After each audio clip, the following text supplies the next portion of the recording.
Fire Emblem is similar to Pokemon in the way that there are so many, and I mean so many playable characters that almost every single one of them is someone's favorite. And how could they not? Every unit in Fire Emblem is its own character, with a unique appearance, different stats, growths, and classes. So it is not unusual for someone to get attached over the most bland looking and weak character that there is. Because that's the magic of Fire Emblem. The RNG can make anything happen. That's my favorite.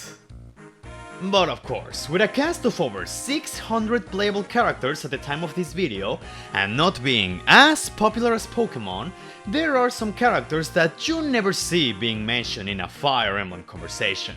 If you show them to a fan, they'll most likely reply with, Who the fuck are you? This is because they do not stand out at all. Either they are not good enough units, or are not terrible enough to make fun of. They are not even playable in Heroes, or have very unique circumstances behind their obscure existence. If you're still not entirely sure of what I mean, then let me show you some Fire Emblem characters that will make you say, wait, who are these people? Now, you will think that for this video, it will be very easy to just go for the Arcanea cast, because most of these characters have barely any personality at all.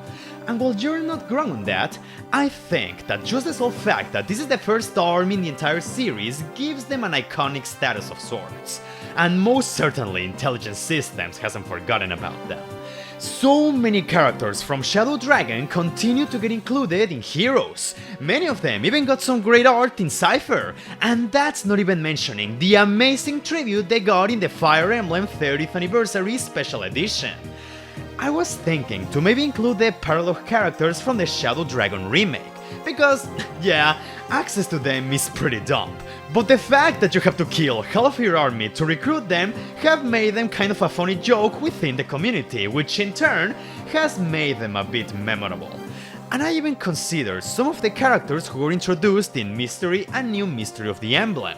But even the new characters there stand out in some way, like the 7th platoon of Altean Knights or the group of assassins.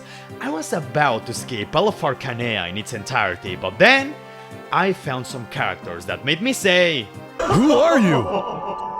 Let me introduce you to Fire Emblem Arcanea Saga, also known as BS Fire Emblem. By the way, the BS doesn't stand for what you think. This game was only available in the Super Famicom Satellaview, a satellite service exclusive to Japan that allowed players to download games, magazines, and other media, whose service discontinued in the 2000s, making many of its games impossible to play through legit means, one of these games being Fire Emblem Arcanea Saga. A compilation of mini-stories all over Arcanea that took place before the events of Shadow Dragon, where instead of Marth, many other iconic characters become the center of attention. Naina, Camus, Hardin, Minerva, Katria, as well as some others. But the most interesting part about this game is that it introduced even more characters who didn't exist in the original Shadow Dragon and Mystery of the Emblem. Let me introduce to you to Frost, Dice, Malice, Belf, Roberto, and Raiden. For many years, these characters were the most literal who's in the entire series, because if you weren't a Japanese person with a Satellaview, you will most likely not know they were a thing. However, these 6 characters weren't fully forgotten because more than 10 years later, they were also included in the remake of Fire Emblem New Mystery of the Emblem, where they just casually joined your army. And while it is cool that Intelligent Systems was considerate enough to put them in the remake even if they weren't in the original, it's very rare you will see a Fire Emblem fan talk about them because in the game, they do not matter at all in the story, and gameplay-wise, all of them are good units, but they're mostly filler because by the time you recruit them, you should have someone else who does what they do but better. Dice is cool and all, but Barth, Korth and Borth join way earlier than him, and all 3 of them have a gimmick in their round triangle attack. Frost offers some decent utility, but he joins so late, and by this point you should have some extremely powerful magic users like Lind and Merrick with their own unique tomes. Roberto, Belf and Raiden have some good bases, but it's very likely you already trained any of the 7th platoon horses or Kane, Or even better, Sirius. If you have played New Mystery, you know how important and strong Sirius is. Literally the only exception to all these characters is Malice, which I used in my own playthrough because... yeah. But also because she actually made it to Fire Emblem Heroes. I think it's super obvious why she is in the game, but hey, doesn't change the fact she was exposed to a wider audience because of them. I mean, because of that. Now, this should be the part where I talk about Valentia, but since I'm gonna be mixing them with something else, I'm skipping the Valentian cast for now, but don't worry, I'll return to them later, but for now, let's go to Genealogy of the Holy War. It will be easy to imply that because this game is still Japan exclusive, many of these characters might be literal who's in the eyes of anyone who still doesn't play this game. But the thing is, Genealogy has gotten a lot of love in Heroes. When characters get added in the game, which happens very often, they're either really strong or have some gorgeous art. Except for Lycosis. Overall, I want to say the second generation is more forgotten because fans rarely talk much about them as a whole, and in Heroes, most of the banners go to the first generation. Which, hey, much better by me because I prefer the first generation a whole lot more. But even then, since many characters in the second generation tend to be very strong, I don't think I can consider them forgotten. But that's when it hit me! What happens when two first generation characters don't have sex? Alright, the substitute characters! So you see, in case you guys don't know anything about Genealogy, in this game, you start with the first generation of characters, and after all of them have a fun barbecue, you move to the second generation. If a female character married someone in the first generation, her children will become playable in the second. But if a female character remains unmatched or died before the time skip, the children will be replaced with a substitute character. And see, here's the thing. Never once in my entire life have I ever seen a Fire Emblem fan make mention of a substitute character. Almost any person I know who has played Genealogy makes sure to marry every single female character. Mostly because it's the best thing to do gameplay-wise. Children in Genealogy can be extremely powerful with certain pairings. So substitute characters tend to be very weak by comparison. Literally the only way in which you're getting a substitute character is if you're doing a substitute character run, an Iron Man challenge, or you just forgot to pair up someone. These characters are weird because some of them were actually supposed to appear in Thracia, and they even got some portraits, but in the end went unused. The best thing the substitute characters ever got were some cards in a Cypher trading card game, which... hey, it's not too bad. Guess it's better than pretending you didn't exist.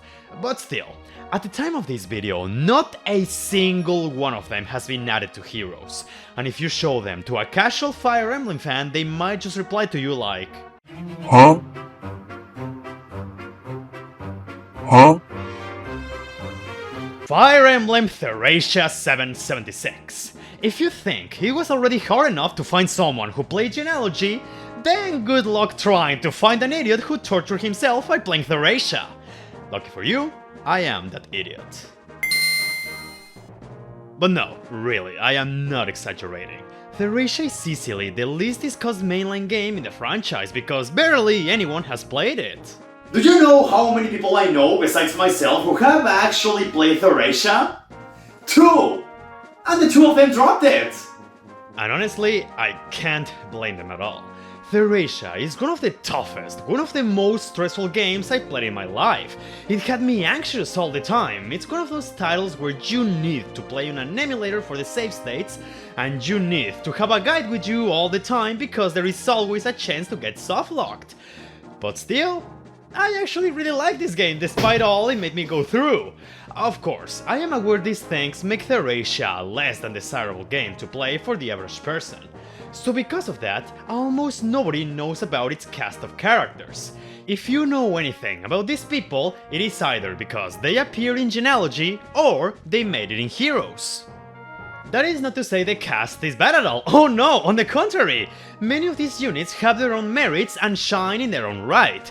But since almost nobody has played Thracia, It makes sense as to why this is one of the games with the least amount of characters in Fire Emblem Heroes, so it is very hard for intelligent systems to sell us a Thracian banner, because most of this cast is not even forgotten by everyone, it's just barely known at all by the fanbase, unfortunately.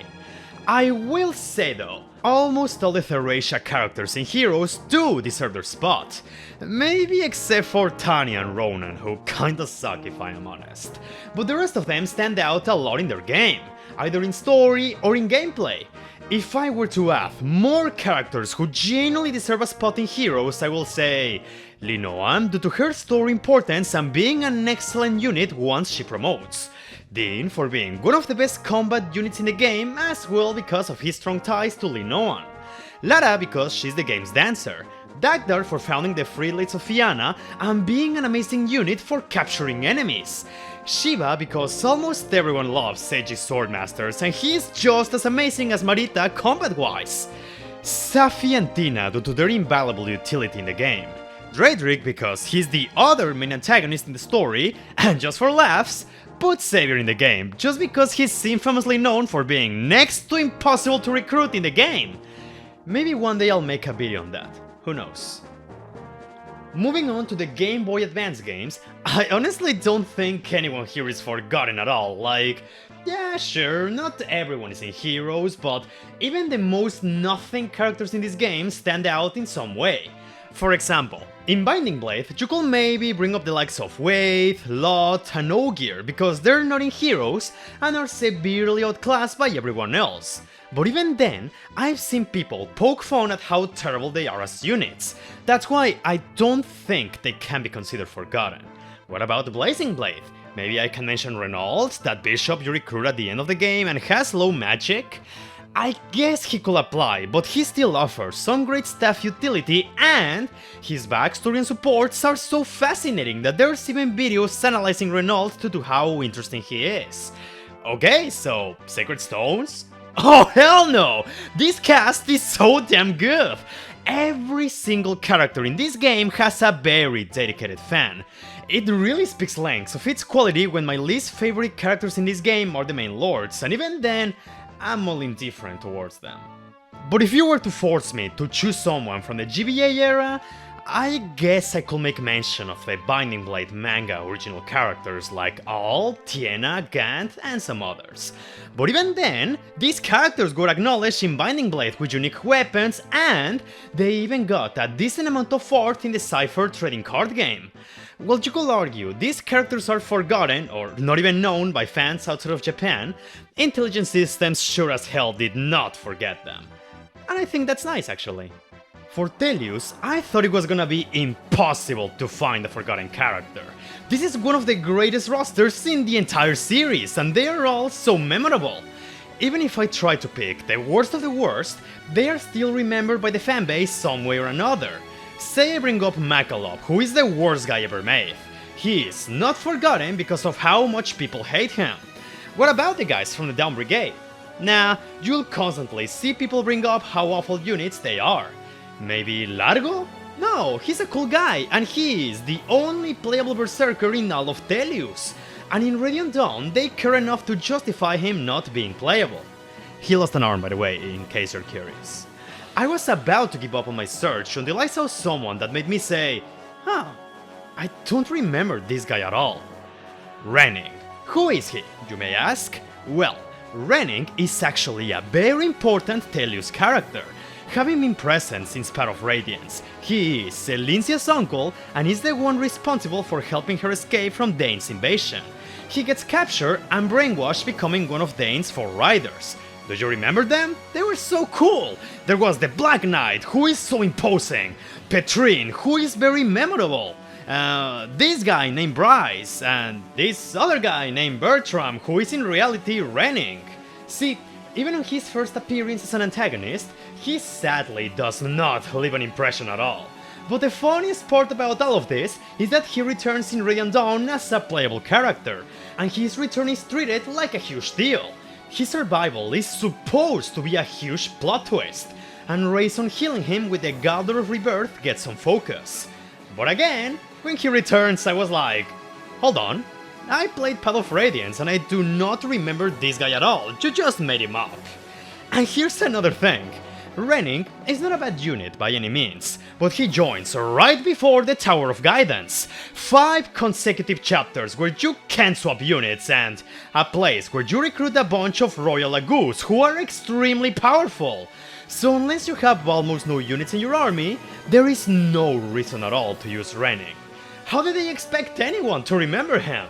Well, apparently it worked to some degree, cause Renning is actually playable in Heroes under his Bertrand persona. But I repeat, when he was added to the game, I just thought, who was this guy again? And be honest with me, when he was put in the game, did you really know who he was? I'm genuinely curious about that. And just as a quick bonus, I want to make mention of Gareth, a dragon from Goldoa who is only playable during the last 2 chapters of Radiant Dawn and never does anything important in both stories. He is more of a physical tank, which really sucks for him cause most of Radiant Dawn's endgame is filled with strong and fast magic users. So yeah, Gareth kinda sucks, so he's also one of the most forgettable playable characters from Telius. Now it's time to move to Awakening, and I know what you guys are about to say. Oh wow, haha, where did the image of the video go? Luis, why are you not showing any characters? Hahaha. There is not a single forgotten Awakening character, am I right? Yes, I know Kellam was probably the first character that crossed your mind when you saw the title of the video. Also because I put him on the thumbnail as clickbait. But just the fact that Kellam is a meme for being forgotten ironically makes him memorable, so I don't think he can apply for this topic outside of the context of Awakening. No, in fact, there is one character I wanna say is actually forgotten by all Awakening fans. Laurent. You see, since Awakening is one of the best soul games in the series, it's very easy to see every single character here have a fan, but I swear, never, once in 10 years have I ever seen a single person say they like Laurent. Hell, I have friends who love Miriel, but never once do they make mention of Laurent, their little son. I don't even think Intelligent Systems cares about him either. At the time of this video, he's still the only child unit in Awakening who is still not in Heroes. That's very sad, actually. It's like being forgotten in a car by your entire family. I can relate to that. Many times, in fact. Is he a good unit? Is he a good character at least? I don't know. Maybe, I guess. In the many playthroughs I've done of Awakening, never once have I used Laurent. You know what's the most memorable thing about him? He's voiced by Patrick Sides. I love that guy. He's a top-notch voice actor. Moving on to Fates, I was planning to include someone as boring and forgettable like Hisame, but hey, even he has a meme about pickles or something, I don't really care. But then I regrowth this entire section because I found some people so obscure that they almost didn't make it into the video. The capturable bosses. Just like Thracia, Fates also has a capture mechanic only available through Orochi and Niles. But here, you can actually get them to join your army. But more than generic nameless enemies, there are some bosses you can capture. They all have unique designs and even their own names. Some of them are actually so strong it is advised to try to recruit them in higher difficulties. Unfortunately, none of these characters can form supports with the rest of the army. So for the average Fire Emblem player, they have no real reason to try to recruit them. It's more likely they'll just end up killing them. Only boss characters I've ever seen being mentioned before are Lloyd and Llewellyn because they're the flamboyant bandit twins of the game, Kumagera because apparently he is really strong on higher difficulties, and Candace because of her unique design. But again, if they can have supports, you most likely won't care much about them. Now, for 3 houses, no, there is literally not a single playable character here who is forgotten in the slide list. And this shouldn't come as a surprise, since 3 Houses is still the best-selling game in the franchise, and it kinda became infamous due to the heated debates it caused within the fanbase. Because of that, you have characters who are loved by everyone in the community, and you have characters who are hated by everyone in the community. But not a single one of them is forgotten. Hell, even if you take the Ashen Wolves into consideration, they're still very popular despite being DLC exclusive, each making it into heroes, and were even brought back into Three Hopes. Actually, put this into perspective. The Three Houses characters are so well known that even a nameless character like the Gatekeeper was able to become popular and was voted by so many people to be put in heroes. That's insane! So once again, no forgotten characters here. For Engage, I'm not gonna include anyone yet, cause it hasn't even been a year since the game released, so I don't think it's fair to say a character has been forgotten so far. I will only say though, I have not seen a single person say anything about the DLC characters. Nell, Rafal, Celestia, Gregory and Madeline. I don't know why that is, but all I can tell you is that I've seen many Engage fans say the first Sinologue DLC was pretty bad. I can't say if that is true because I still haven't played it myself, but maybe that's why I haven't seen anyone talk about the DLC characters. Now that I'm done with all of that, I want to return to Valentia, but why? Is there anyone here who is forgotten by everyone? Oh hell no! This cast of characters is amazing! They are all so lovable, charismatic and great! Their designs are excellent, and being drawn by the amazing Hidari is just the cherry on top. This roster is top tier, so who can be forgotten here? Once again, let me introduce to you to the DLC characters. Emma, Randall, Yuzu and Shade. Let me give you some context. Shadows of Valentia, unfortunately, didn't sell as well as its fellow 3DS games, Awakening and Fates. Even before its release, the game also suffered from backlash when it was revealed it will release alongside DLC that, combined together, costed more than the base game. That was outrageous! It also didn't help that the DLC content was also kinda cool. I mean, maps for newcomers to grind, new tiers for most classes in the game, a prequel story with extra chapters, and DLC characters? That's so cool! But you know what was the best thing about these new units? They were actually OCs from the Cypher trading card game.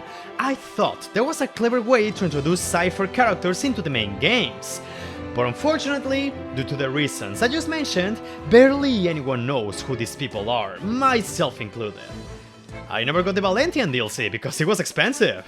Funny enough, even if these characters aren't that well known by the general fanbase, at least they made it into a game. Back in Japan, however, the Cypher card game continued to introduce even more original characters like Niam, Poe, Alice and Bulgen, and I just wanna say, God, I love Bulgen's design so much! This is a character who could easily become one of my favorites if he was in a mainline game. But unfortunately, these last few characters never left the trading card game. Not even a single Cypher OC ever made it into Heroes either. That's why I left Shadows of Valentia way later in the video, not because there's a forgotten Valentian character, but rather forgotten Cypher characters. Now, I saved the most tragic but also kind of funny examples for last. The Fire Emblem Warriors protagonist. Really, how awful must you be to be forgotten by both the fanbase and even intelligent systems themselves? In fact, if you ask a Fire Emblem fan about their existence, you'll always get the same answer. And I can prove that right now. Isaiah! What? What do you think about the Fire Emblem Warriors main characters? I don't give a shit, I can't even remember their names! And that shouldn't come as a surprise. They are in a game, an awful game by the way, whose main selling point is that you can play as characters you're probably much more attached to already. And since the twins are so bland and generic, there's almost no reason to pay attention to them. Which is ironic, because in the story of Warriors, the other characters are like, these twins are so amazing, it makes you want to root for them and help them. They try really hard to hype them up, but like, no dude, these main characters are so boring, hell, I've actually seen more people praise their friend Darius much more. But the funniest part is that even intelligent systems acts like they don't exist. They got some Cypher art, sure, but after that, nothing. They are always excluded in promotional material involving main characters. They are not even playable in Heroes. You can't even vote for them in Choose Your Legends. You know what was the only thing they ever got? being the login bonus screen for like 10 days, and that's it. And in Engage, the game that celebrates the entirety of the franchise, they didn't even get a bond ring or a unique weapon like the Asker Trio. And no, you can't even use the excuse that they are in a spin-off game. Tokyo Mirage Sessions characters also got cipher art, and some of them made it into heroes. And the game has also added 3 Hopes characters, as well as new versions for the 3 Houses students. While the Itolis twins aren't as forgotten as previous examples, I still think they have it really bad because, I repeat, they are main characters! I even remember that when I made that tier list ranking all protagonists, they became my last second inclusion because I almost forgot about them. Actually, there is something I want to ask you. Can you tell me their names? I haven't mentioned them at all on purpose. If you are able to tell me their names, that will actually be surprising, not gonna lie. And that's the best that I could find. What do you think? How many of the characters that I talk about on this video did you know before watching it? Or even better, do you think there is a character more obscure and forgotten that not even I mentioned it? If so, then please let me know in the comments. And while you do that, thank you so much for your time. I really hope you enjoyed the video. And if you go support the channel, liking, sharing, commenting, subscribing, or Patreon, that will help me so much. Have a wonderful day and take care. I'll see you next time.